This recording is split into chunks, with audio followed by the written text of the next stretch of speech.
Perkenalkan, kami dari kelompok 4. Kami di sini ingin mewawancarai owner dari PT Siumang Teman Sukses. Yang kita sekarang bersama dengan selaku dari owner PT Siumang Teman Sukses. Nama saya Kiara ya, biasa dipanggil Kiara.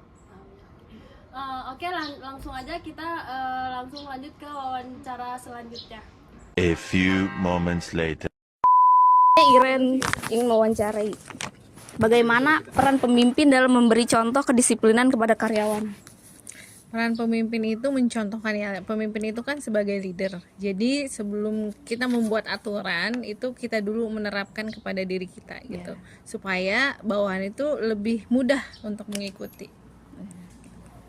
Satu lagi ya Bu, apa dampak jika kedisiplinan kerja tidak diterapkan dengan baik? Oh, itu bisa mengganggu banyak hal ya, kayak misalkan orang itu akan telat, misalkan datangnya telat gitu ya contohnya. Terus yang temennya itu mikir kan, loh dia telat tapi gajinya sama aja gitu. Akhirnya yang lain ya udah dah, besok juga gue telat juga gitu. Makanya kedisiplinan itu sebenarnya seperti kayak racun gitu. Kalau misalkan dibiarkan itu akan menular ke yang lain. Oke, terima kasih Bu. Perkenalkan, nama saya Farhan Dika. Saya akan mewawancarai Ibu. Aturan disiplin apa yang paling penting diterapkan di perusahaan Ibu? Yang paling pertama itu pasti ketepatan waktu ya, karena itu sangat simple tapi itu akan sangat berimpact ya.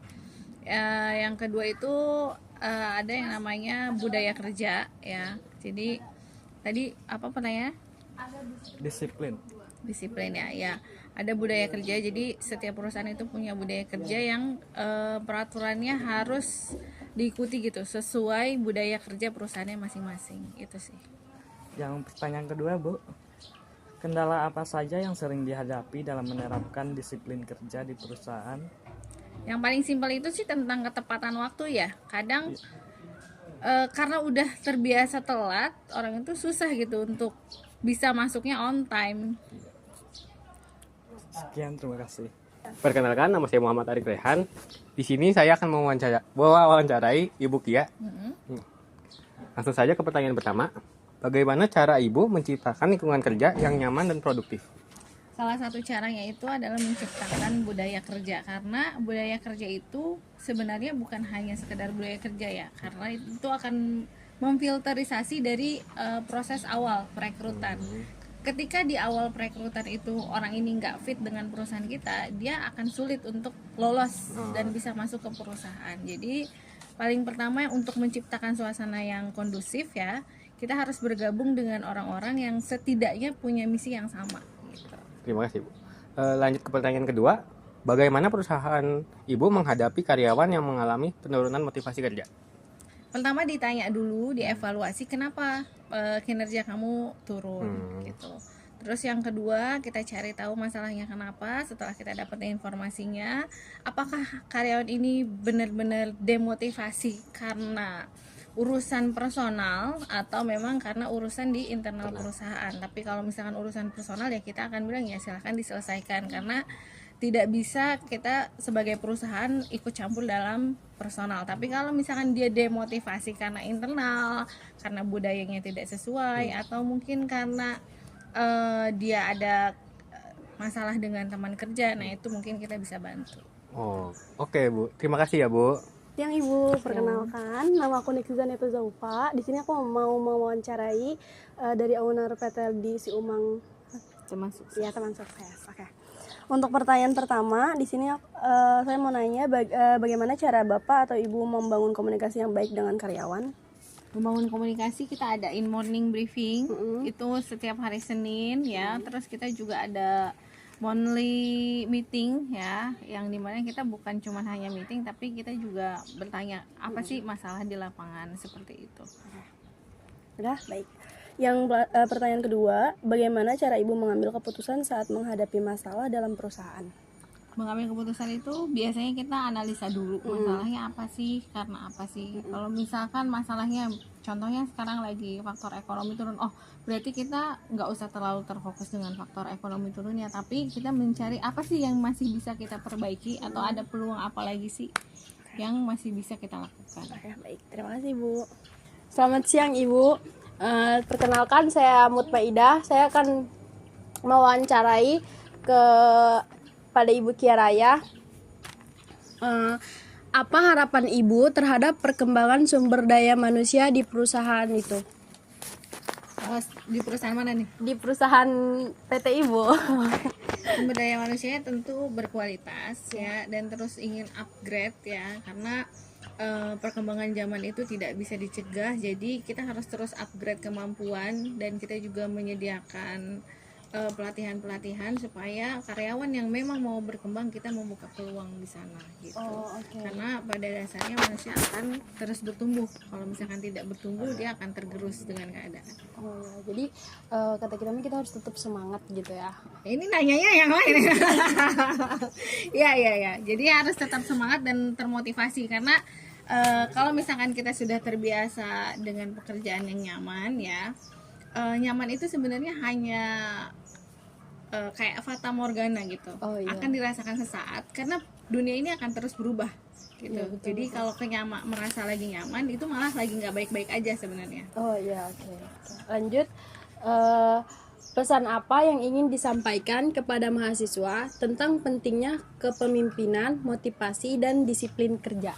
Oke, tentang kepemimpinan untuk mahasiswa, pemimpin itu bukan hanya menyuruh ya, tapi kita bisa mencontohkan, terus kita juga bisa memberikan motivasi atau memberikan nyawa kepada satu tim di bawah kita. Dan PR-nya jadi pemimpin adalah ketika ada salah satu tim kita yang salah, itu adalah bukan kesalahan dari tim kitanya, tapi kita sebagai leader harus incorrect gitu. Kenapa sih kok tim gue bikin salah? Apakah gue kurang tegas, ataukah peraturannya yang belum ada dan sebagainya gitu. Dicari tahu kenapa tim gue bisa melakukan kesalahan, atau memang sih di dalam tim kita ini ada yang nggak cocok gitu. Oh berarti kita nggak bisa jalan bareng gitu. Jadi seorang pemimpin harus bisa memutuskan untuk kita bisa grow bareng atau enggak gitu.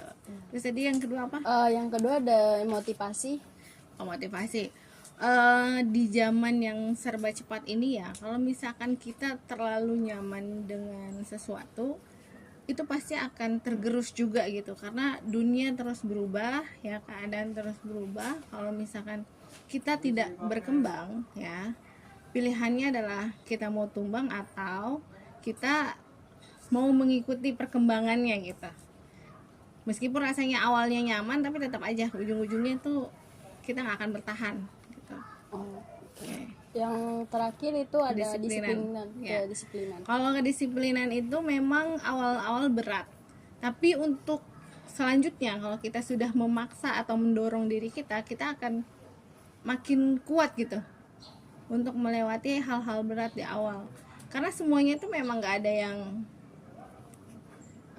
sesuai atau seharusnya sama dengan keinginan kita gitu. Karena kalau misalkan kita mau sesuai dengan keinginan kita, nggak ada sebenarnya di dunia ini gitu. Apapun itu kita harus perjuangkan ya, salah satunya dengan disiplin gitu. Setelah kita berhasil melawan diri, kan kedisiplinan itu kayak melawan diri sendiri kan sebenarnya, ya kan. Apa yang kita nggak nyaman lakuin, kita lakuin gitu.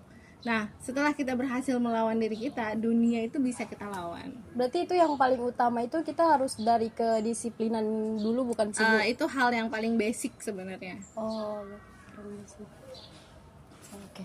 Yang terakhir, menurut Ibu bagaimana cara menjadi karyawan yang profesional dan berkualitas? Ya, ketika kita bekerja di satu perusahaan, ya kan kita sudah memutuskan kita mau bekerja di perusahaan itu. Nah, ketika kita sudah memilih untuk bekerja di perusahaan itu, maka lakukanlah yang terbaik. Karena melakukan yang terbaik itu bukan untuk perusahaannya aja sebenarnya. Iya. Tapi itu untuk diri kita sendiri. Ya, itu untuk diri kita sendiri. Itu untuk diri kita sendiri. Untuk apa?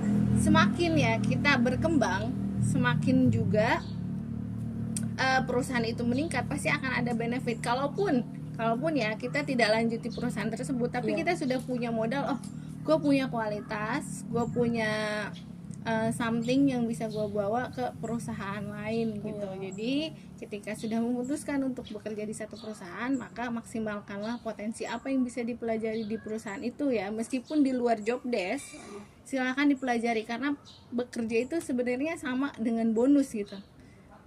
Lu kerja lu dibayar. Beda halnya ketika jadi owner, lu kalau misalkan nggak menghasilkan ya lu nggak akan dapat apa-apa gitu. Jadi kalau misalkan lu dari satu perusahaan tapi nggak memanfaatkan untuk belajar, kayak percuma, ya udah duit aja gitu. Dan uang itu bisa habis. Oke, cukup. Ya, terima kasih Ibu. Demikian wawancara yang dapat kami sampaikan. Kami mengucapkan terima kasih sebesar-besarnya kepada narasumber kami dari PT Siumang Teman Sukses. Siumang Teman Sukses yang telah sukarela meluangkan waktu untuk berbagi ilmu dan pengalaman mengenai kepemimpinan, motivasi, dan disiplin kerja. Terima kasih juga kepada teman-teman yang sudah menyaksikan video wawancara kami. Semoga isi wawancara ini dapat menambah wawasan dan memberikan manfaat bagi kita semua. Mohon maaf apabila masih terdapat kekurangan dalam penyampaian maupun pembuatan video ini. Wassalamualaikum warahmatullahi wabarakatuh.